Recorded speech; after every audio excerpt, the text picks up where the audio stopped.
Assalamualaikum warahmatullahi wabarakatuh. Nama saya Abdi Alifio Maulana. Di sini saya akan mempresentasikan di dalam PPT saya, yaitu pendekatan digital dalam sistem manajemen kualitas di industri manufaktur.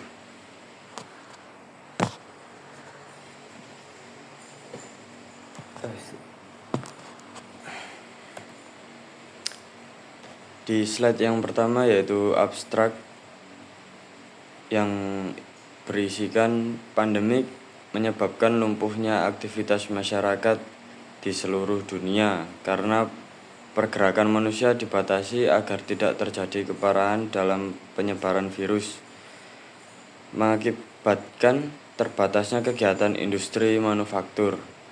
Tetapi dengan datangnya era industri 4.0 menuntut semua industri untuk bertransformasi dengan adanya fasilitas digital.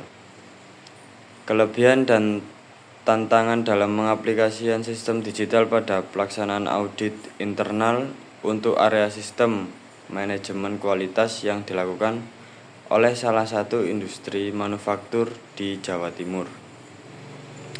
Dari penelitian ini didapatkan bahwa dengan penggunaan media digital untuk pelaksanaan audit internal, QMS dapat dilakukan secara efektif dan efisien karena dapat mempermudah pelaksanaan dan pemantauan hasilnya. Dan yang di slide kedua ada pendahuluan. COVID-19 menjadi sebuah pandemi global (WHO 2020). Jumlah korban yang terus meningkat dan belum adanya cara untuk mengatasi virus ini, maka semua sektor harus secara cepat dan tepat dalam mengambil tindakan pencegahan. Hal ini juga harus dilakukan oleh perusahaan-perusahaan manufaktur agar tetap bisa beroperasi dan menghasilkan profit demi kelangsungan hidupnya, agar terhindar dari masalah keuangan yang semakin buruk dengan tetap mempertimbangkan keamanan dan kesehatan karyawan (Lavikoli DKK 2021). Di samping menunggu cara yang tepat dan ampuh untuk mengatasi virus ini, dengan segala macam ketidakpastian yang ditimbulkan oleh adanya pandemik COVID-19 ini, perusahaan manufaktur dan jasa harus tetap beroperasi agar tidak mengalami kerugian. Perusahaan-perusahaan harus tetap menjalankan sistem jaminan mutu agar output dari produksinya tetap memenuhi standar. Quality Management System (QMS) adalah sebuah alat bantu yang digunakan oleh suatu organisasi dalam kegiatan pemenuhan kesesuaian standar guna mengontrol dan meningkatkan kegiatan operasional. Dan di slide yang ketiga ada sebuah gambar yang dijelaskan sebuah organisasi harus dapat memastikan bahwa segala kegiatannya sudah sesuai dengan peraturan yang berlaku. Dengan perkembangnya teknologi di era industri 4.0 membuat semakin banyak tersedianya fasilitas digital. Dengan adanya pandemi COVID-19 yang membatasi pergerakan manusia, membuat fasilitas digital menjadi pilihan utama dalam melakukan pekerjaan tanpa meninggalkan kewajiban dan tanpa tatap muka yang menimbulkan resiko kontak. Kegiatan audit internal yang berbasis teknologi mulai dibahas di beberapa jurnal. Sebelum ada yang membahas tentang internal audit pada implementasi QMS, terutama ISO 9001 pada industri manufaktur. Pada penelitian ini akan dibahas tentang bagaimana dan apa saja keuntungan yang dapat diambil ketika melakukan audit internal, secara digital di industri manufaktur di area Jawa Timur. Di slide yang keempat, hasil yang diperoleh dari wawancara, observasi, dan pemeriksaan dokumen pendukung dirangkum menjadi suatu kelompok data. Dari kelompok data tersebut digolongkan menjadi dua, yaitu faktor internal dan faktor eksternal. Faktor internal dimasukkan dalam kelompok kekuatan dan kelemahan, sedangkan faktor eksternal berisikan kesempatan dan ancaman. Keempat faktor ini kemudian dimasukkan dalam matriks SWOT yang menampilkan 8 kotak, di mana sisi kiri adalah faktor eksternal dan sisi kanan adalah faktor internal. Untuk penyusun sebuah strategi perusahaan, maka susunan dalam matriks SWOT akan banyak membantu.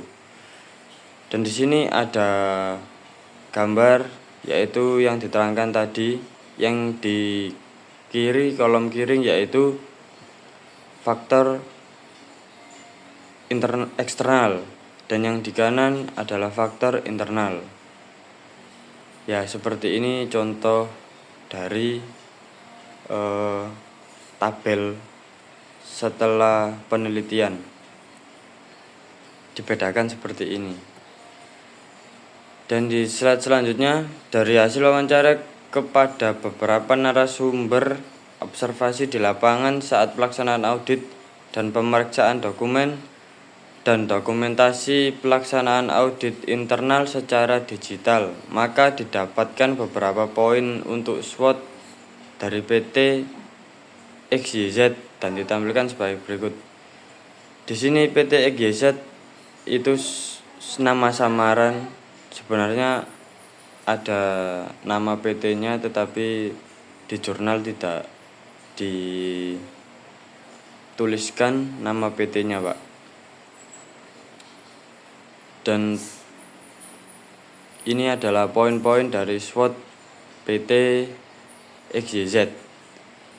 Di sini ada kekuatan, ada kelemahan, ada peluang, dan ada ancaman. Mungkin sedikit saya ulas. Untuk kekuatan, mudah dalam pengisian. Untuk kelemahan, semua klausul akan muncul, jadi harus memilih per klausul. Dan peluangnya, pelaksanaan audit lebih simpel.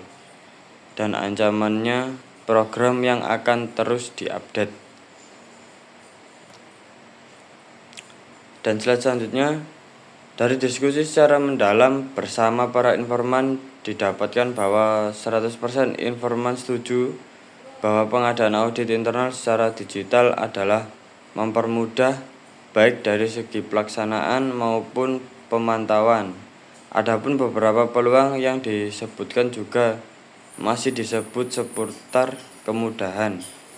Dalam hal ini, audit secara digital mampu memberikan kesempatan untuk melakukan pemeriksaan sesuai dengan standar dan dapat secara langsung memvisualisasikan informasi yang diperoleh untuk dijadikan alat perbaikan. Di gambar 3, audit internal bisa dilakukan untuk audit keuangan di suatu perusahaan dengan tujuan untuk mengumpulkan, menyimpan, memproses, dan memproduksi data-data penting, kemudian menjadi sebuah kumpulan satu yang besar yang harus ditangani dengan baik. Penggunaan teknologi digital menggunakan artificial intelligence dalam kurung AI dalam tutup kurung. Ini harus dibarengi dengan penyediaan perangkat yang dapat menyimpan big data dan memprosesnya agar dapat menunjukkan keefektifan dari proses audit. Tetapi perlu diingat juga bahwa pelaksanaan digitalisasi di suatu perusahaan diperlukan dukungan dan komitmen yang kuat dari pimpinan perusahaan. Kepemimpinan adalah faktor utama yang dapat memberikan pengaruh positif pada kinerja perusahaan. Dalam kurung Praditya 2020 tutup kurung. Selain itu, dengan adanya perubahan proses digital ini, maka peluang adanya proses untuk meningkatkan kompetensi profesional dari sumber daya manusia (SDM) yang melakukannya. Terima kasih.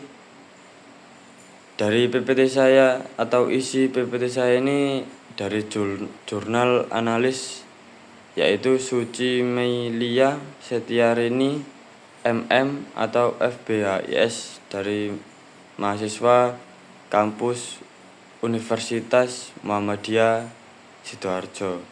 Mungkin cukup sekian dari presentasi PPT saya yang bersumber dari jurnal analis Suci Meilia Setiarini MM. Terima kasih. Wassalamualaikum warahmatullahi wabarakatuh.